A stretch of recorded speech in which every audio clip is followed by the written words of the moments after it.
Welcome! If you're looking to keep your birthday private on Facebook using the latest update on your PC, you're in the right place.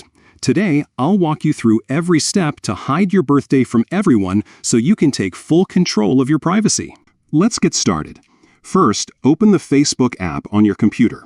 Make sure you're logged in and ready to go. Once you're on the main page, look at the top right corner of your screen. You'll see your profile photo. Click on it. This will take you straight to your personal profile. Now that you're on your profile page, look for the About section. It's usually found just below your cover photo or in the menu options. Click on About to access all the details Facebook has about you. Next, in the About section, find and select Contact and Basic Info.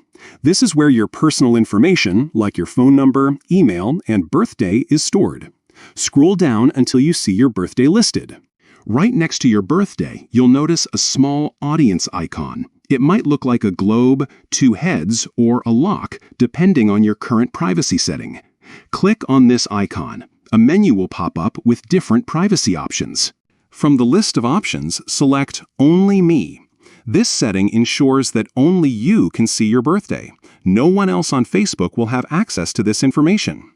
After you've selected Only Me, make sure to click Done to save your changes. And that's it. Your birthday is now hidden from everyone on Facebook. No more unwanted birthday wishes or privacy concerns. You've just taken a simple but important step to protect your personal information. If you found this guide helpful, don't forget to like and subscribe for more easy tech tips. Thanks for watching and take care of your privacy online.